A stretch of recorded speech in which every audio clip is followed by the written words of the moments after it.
అల్వాల్లో భారీ మోసం. Double bedroom ఇళ్ల పేరుతో లక్షల కాజేసిన ముఠా అరెస్ట్. 2 పడక గదుల ఇల్లు ఇప్పిస్తామంటూ అమాయక ప్రజలను నమ్మించి లక్షల రూపాయలు కాజేసిన ముఠాను అల్వాల్ పోలీసులు అరెస్ట్ చేశారు. ప్రధాన నిందితులు పుష్పలత, గోపీనాథ్, మహేందర్ సింగ్లను అదుపులోకి తీసుకుని రిమాండ్కు తరలించారు. 2023 నుంచి కొనసాగుతున్న ఈ మోసంలో ఒక్కో బాధితుడి నుంచి 50,000 నుంచి ₹1,00,000 వరకు వసూలు చేసినట్లు పోలీసులు వెల్లడించారు. ఇప్పటి వరకు 99 మంది బాధితులను గుర్తించారు. ప్రభుత్వ పథకాల పేరుతో డబ్బులు అడిగే దళారులను నమ్మొద్దని, అనుమానం ఉంటే వెంటనే పోలీసులకు సమాచారం ఇవ్వాలని మల్కాజ్గిరి డీసీపీ శ్రీధర్ ప్రజలకు సూచించారు. వీళ్ళు ఎవరికైతే అప్రోచ్ అవుతారో వీళ్ళు 50,000 60,000 వీళ్ళు చెప్తారు మెయిన్ నిందితులు. మళ్ళీ అతను ఏం చేస్తాడు, అరే ఎట్లాగూ దీంట్లో 50,000 అంటుండు కదా, అవతల ఆయన ఇంకో 10,000 20,000 ఎక్కువ చేసి వాళ్ళకి చెప్తారు. చెప్పిన క్రమంలో మేము అది కూడా వెరిఫై చేస్తున్నాము.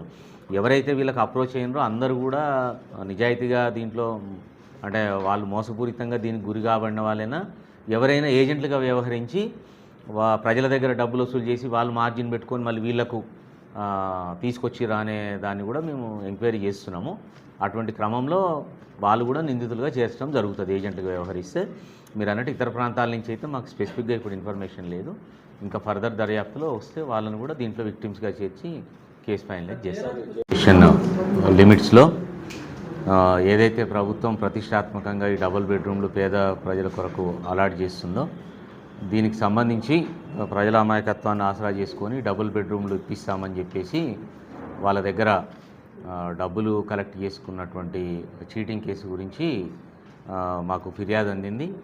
దాని ప్రకారము కేసు నమోదు చేసుకొని దర్యాప్తు చేసిన క్రమంలో అల్వాల్ పరిధిలో నివసిస్తున్నటువంటి జయరాజ్ ఇతను చోటామోటాగా ఈ పైరవీలు చేసుకొని గవర్నమెంట్ ఆఫీసులలో ఏదైనా ఆ కాలనీలలో ఎవరికైనా అవసరాలు ఉంటే వాళ్ళకి ఏదైనా పైరవీలు చేసి లైఫ్ గడుపుతుంటాడు.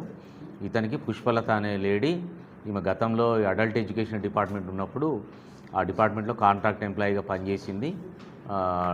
హైదరాబాద్ జిల్లా కలెక్టరేట్లో పనిచేసిన క్రమంలో ఆమెకు అక్కడ కొద్దిగా పరిచయాలుండి లోకల్ కాలనీస్లో ఏదైనా చిన్న చితగా అక్కడ అప్లికేషన్ సబ్మిట్ చేయడము, ఏదైనా కరెస్పాండెన్స్ ఉంటే తీసుకెళ్లడం, అటువంటి పనులు చేస్తుండేది.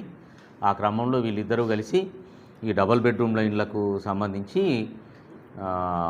ఏదైతే ప్రజల నుంచి ఇట్లా అప్లికేషన్లు తీసుకొని వీళ్ళు ఫేక్ ప్రొసీడింగ్ వీళ్ళే తయారు చేసినటువంటి ఒక ప్రొసీడింగ్ దీన్ని ఏదైతే పుష్పలత గతంలో పుష్పలత అత్తకు ఒక ప్రొసీడింగ్ రావడం జరుగుతుంది గవర్నమెంట్ నుంచి అలాట్మెంట్ సందర్భంగా. సేమ్ అదే అలాట్మెంట్కి సంబంధించిన ప్రొసీడింగ్ను చూసుకొని దాన్ని ఒక డిటిపి సెంటర్లో డిజైన్ చేపించేసి అక్కడే ప్రింట్లు తీపిస్తుంది.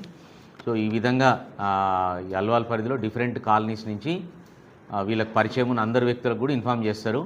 ఇట్లా డబుల్ బెడ్రూమ్ ఇండ్లు మనకు శాంక్షన్ అవుతాయి, ₹1,00,000 ఇస్తే మనం చేయించగలుగుతామంటే వీళ్ళకి తెలిసిన పర్సన్స్ మళ్ళీ ఆ కాలనీలలో ప్రజల దగ్గరికి వెళ్ళి వాళ్ళకు ఇన్ఫామ్ చేయడం జరుగుతుంది. వాళ్ళు ఎవరైనా ఇంట్రెస్ట్ ఉన్న వాళ్ళు ఉంటే మళ్ళీ అప్రోచ్ అయ్యి వీళ్ళను కన్సల్ట్ కావడం జరుగుతుంది.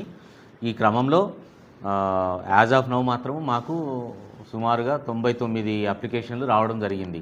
అంటే మేము మోసపోయినాము, మేము వీళ్ళకు 2023 నుంచి ఇప్పటి వరకు ఇన్స్టాల్మెంట్ బేసిక్లో డబ్బులు ఇచ్చుకుంటూ వస్తున్నారు. ఒకసారి 10,000, ఒకసారి 15,000, ఒకసారి 50,000 అట్లా డిఫరెంట్ పర్సన్స్ డిఫరెంట్ స్పెల్స్లో డబ్బులు ఇవ్వడం జరిగింది.